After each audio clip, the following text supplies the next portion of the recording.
Unit 3, page number 52. Today we are learning Namita Didi's timetable.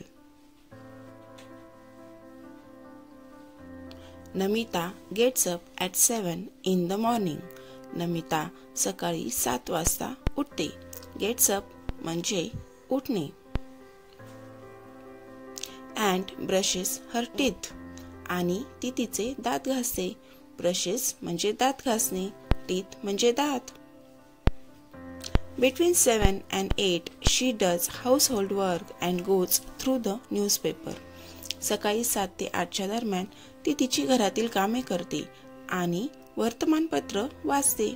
Household work म्हणजे घरातील कामे. Newspaper म्हणजे वर्तमानपत्र. Between 8 and 8:30 she takes a shower. सकाळी 8 ते 8:30 च्या दरम्यान ती अंघोळ करते. शॉवर म्हणजे अंघोळ करणे. बिटवीन म्हणजे दरम्यान.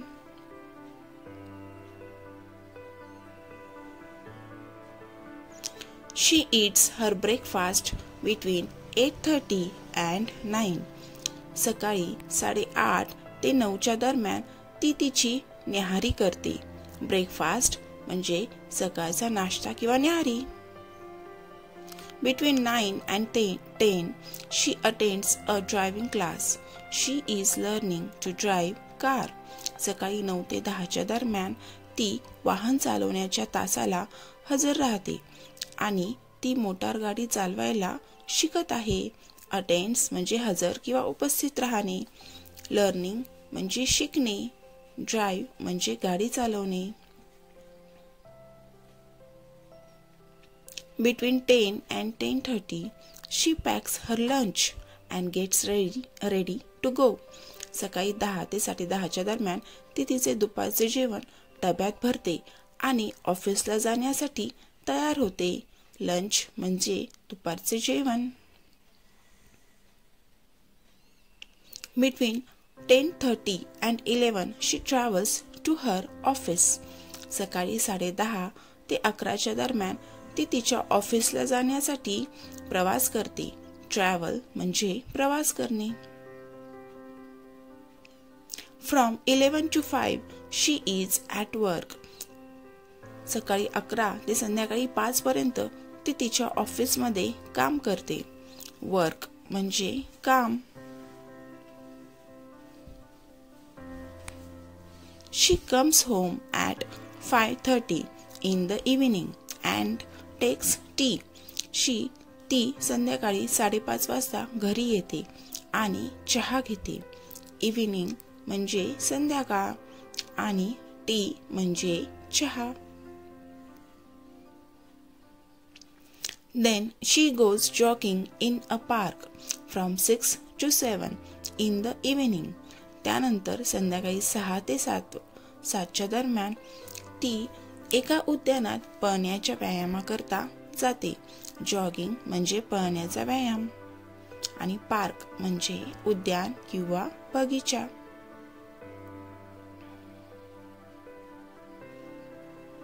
She watches TV up to 9 o'clock. त्यानंतर ती रात्री 9 वाजेपर्यंत टीव्ही पाहते.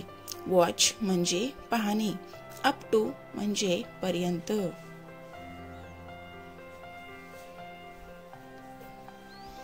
Till 9 o'clock she also does household work and sometimes listen to music.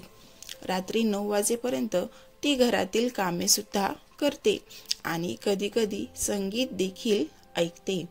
Household work म्हणजे घरातील कामे. म्युझिक म्हणजे संगीत आणि लिसन म्हणजे ऐकणे.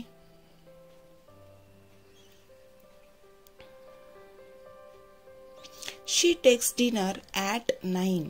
रात्री 9 वाजता ती तिचे रात्रीचे जेवण करते. डिनर म्हणजे रात्रीचे जेवण. Then she reads books. त्यानंतर ती पुस्तके वाचते. रीड म्हणजे वाचणे. बुक्स म्हणजे पुस्तके. And goes to sleep at 11. आणि रात्री 11 वाजता ती झोपी जाते. स्लीप म्हणजे झोपणे. तर अशा प्रकारे नमिता दीदीचे दिवसभराचे वेळापत्रक आहे. सकाळी 7 वाजल्यापासून तर रात्री 11 वाजेपर्यंत ती काय काय कामे करते हे आपल्याला या पाठामध्ये सांगितले आहे. पाठाच्या खाली आपल्याला एक ॲक्टिव्हिटी दिलेली आहे, ती आपण पाहू. Listen to the time and mime what Namita does at that time. म्हणजे तुम्ही खाली दिलेली वेळ ऐका आणि त्या वेळेला नमिता काय करते ते तुमच्या मुकाभिनयातून तुम्ही सांगा. सर्वात खाली बॉक्समध्ये पहा, AM आणि PM म्हणजे काय ते आपल्याला दिलेले आहे. तर AM म्हणजे before Noon or mid day, म्हणजे रात्री 12 पासून तर दुपारच्या 12 वाजेपर्यंतचा जो वेळ आहे त्याला आपण AM म्हणायचे आहे. आणि PM म्हणजे आफ्टरनून ऑर मिड डे, म्हणजे दुपारी 12 वाजल्यापासून तर रात्री 12 वाजेपर्यंतचा जो वेळ आहे त्याला आपण PM म्हणायचे आहे. तर पहिल्या बॉक्समध्ये दिलेली वेळ आपण पाहू आणि त्यामध्ये ती काय काम करते त्यानुसार मुकाभिनय करू. तर पहिल्या बॉक्समधली वेळ आहे 7:45 AM, म्हणजे सकाळचे 7:45 वाजता. म्हणजेच आपण शोधू की 7 ते 8च्या दरम्यान ती काय करते.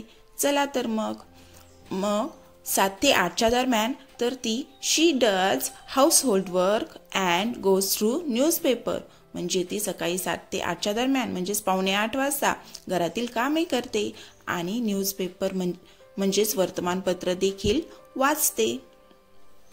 चला तर विद्यार्थी मित्रांनो, तुम्ही घरातील कामे करण्याचा आणि वर्तमानपत्र वाचण्याचा अभिनय करून दाखवा. खालच्या ओळीतील निळ्या बॉक्समधील दुसरा बॉक्समधील वेळ आपण आता पाहू. ती वेळ आहे 5:30 PM, म्हणजे PM म्हणजे दुपारी, म्हणजे संध्याकाळी 5:30 वाजता ती काय करते. चला तर शोधू. तर संध्याकाळी 5:30 वाजता she comes home at 5:30 and takes tea, म्हणजे संध्याकाळी 5:30 वाजता ती घरी येते आणि चहा घेते. चला तर विद्यार्थी मित्रांनो, तुम्ही सगळ्यांनी मला मुकाभिनय करून दाखवा की ती कामावरून घरी आली आहे आणि आता चहा घेत बसलेली आहे. चला तर विद्यार्थी मित्रांनो, आता तुम्ही सर्व बॉक्समधील वेळ वाचायची आहे आणि त्या वेळेनुसार नमिता दीदी काय काय करते त्यानुसार तुम्ही छान छान मुकाभिनय सर्वांनी करून दाखवायचा आहे.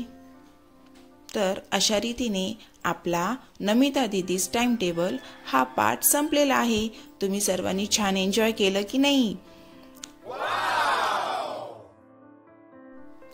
Thank you and bye bye.